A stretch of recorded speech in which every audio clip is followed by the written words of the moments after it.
मुसलमानों, CM KCR को पहचानो पार्ट 26। मैंने अपने पिछले 25 वीडियो में तेलंगाना के मुसलमानों को ये बताने की कोशिश की कि किस तरह से केसीआर साहब पिछले 10 साल से मुसलमानों को नुकसान पे नुकसान पहुंचाते जा रहे हैं। अल्हम्दुलिल्लाह तेलंगाना के कई मुसलमान अब केसीआर साहब को पहचान चुके, मगर अभी कुछ और लोग पहचानना बाकी है।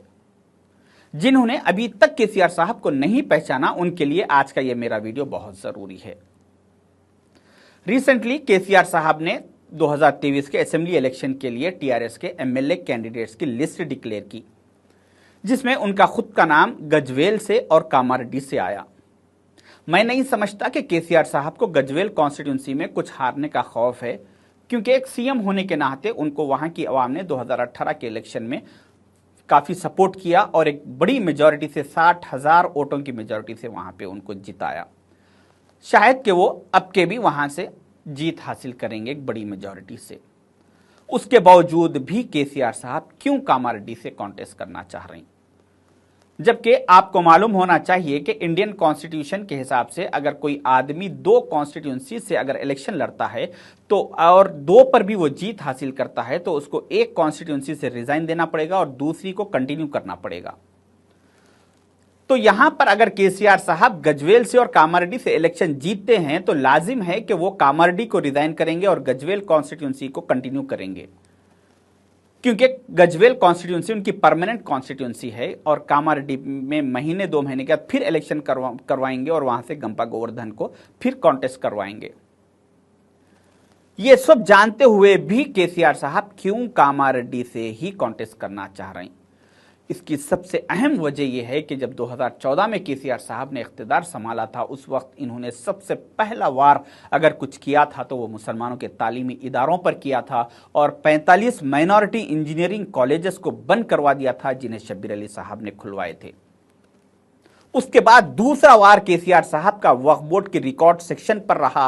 वक्फ बोर्ड के रिकॉर्ड सेक्शन को उन्होंने सील कर दिया और जो आज तक भी सील है, और उनके सारे लीडर्स वक्फ प्रॉपर्टीज को तेलंगाना में लूटने में लगे हुए हैं। उनका तीसरा वार रहा पब्लिक सर्विस कमीशन डिपार्टमेंट पर, जहां पर पिछले 75 साल से मुसलमानों की नुमाइंदगी हर हमेशा हुआ करती थी, वहां से मुसलमानों की नुमाइंदगी का उन्होंने सफाया कर दिया। उनका चौथा वार रहा तेलंगाना के यूनिवर्सिटीज के वाइस चांसलर्स पर, जहां पर हम हर हमेशा 2 से 3 मुसलमान वाइस चांसलर हुआ करते थे, उसमें से भी केसीआर साहब ने मुसलमानों का सफाया कर दिया। ऐसे मैं आपको 40 वार और केसीआर साहब के गिना सकता हूं।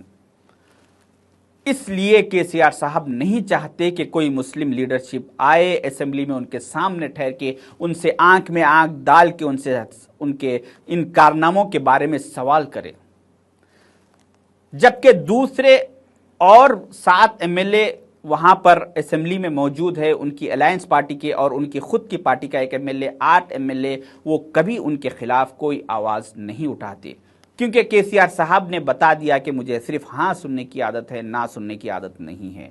उन लोगों को बताने के बाद उन लोग सिर्फ हाँ में उनका जवाब दिया करते हैं। अगर केसीआर साहब चाहते तो उनके सबसे बड़े दुश्मन समझे जाने वाले ईटला राजेंद्र साहब की कॉन्स्टिट्यूंसी से सेकंड ऑप्शन रखते और उनको हराने की कोशिश करते, या नहीं तो बंडी संजय साहब की कॉन्स्टिट्यूंसी से सेकंड ऑप्शन रख के बंडी संजय को हराने की कोशिश करते। और भी तेलंगाना में ऐसे कई बड़े लीडर्स हैं, दलितों की आवाज और एससी के, एसटी के बड़े बड़े लीडर्स हैं जो अपनी अपनी कम्युनिटी के लिए आवाज उठाते हैं और अपनी कम्युनिटी के लिए हुकूक दिलाते हैं। तो उन लोग के पास से भी केसीआर साहब चाहते तो सेकंड ऑप्शन रख के उनकी आवाज को दबाने की कोशिश करते, मगर केसीआर साहब को किसी से कोई लेना देना नहीं है। उनको अगर सिर्फ नफरत है तो मुसलमानों से है। वो नहीं चाहते कि मुसलमान लीडरशिप उभरे और मुसलमान असेंबली में आके उनके सामने ठहर के उनकी आंख में आंख डाल के उनसे सवाल करे। यूपी में योगी जी ने आजम खान साहब को एमएलए बनने के बाद में बर्बाद कर दिया, मगर केसीआर साहब योगी से एक कदम आगे निकलते हुए यहां पे वो शब्बीर अली साहब को एमएलए तक बनना नहीं देना चाह रहे हैं। उनको एमएलए बनने से पहले इलेक्शन में ही बर्बाद करने की उन्होंने साजिश रची। 2004 में शब्बीर अली साहब कामारेड्डी से 52,800 वोटों की मेजॉरिटी से उन्होंने एक बहुत बड़ी जीत हासिल की थी।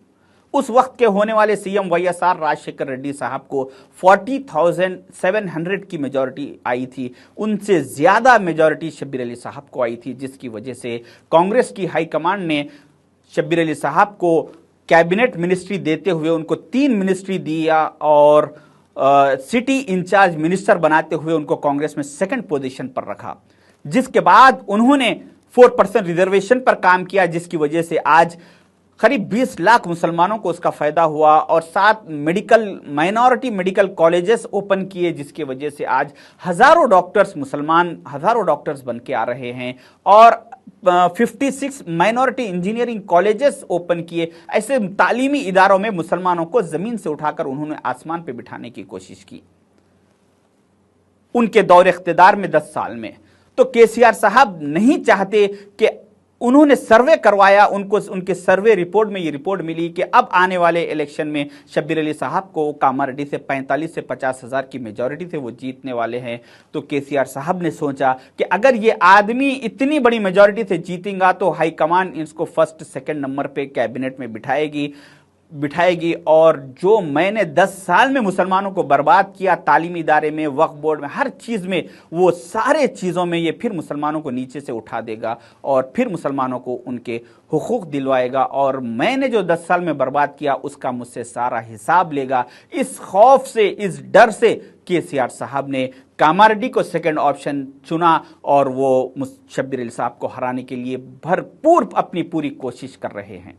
मैं कामारेड्डी के लोगों से कहना चाहूंगा कि आप लोग एकजुट होकर शब्बीर अली साहब को फिर एक बार जिताइए, कांग्रेस को वहां से कामयाबी दिलाइए। खासकर वहां के मुसलमानों से मैं ये अपील करूंगा कि आप लोगों के हाथ में शब्बीर अली साहब का मुस्तकबिल नहीं है, आप लोगों के हाथ में तेलंगाना के 60 लाख मुसलमानों का मुस्तकबिल है। अगर आप लोग चाह रहे हैं कि 60 लाख मुसलमानों के लिए कुछ फायदा हो तो आप लोग को चाहिए कि एकजुट हो कि एक एक फैमिली के वोट को कांग्रेस के हक में इस्तेमाल करे और केसीआर को जो मुसलमानों का दुश्मनी उन्होंने मुसलमानों से जाहिर की उसका केसीआर साहब को जवाब दे।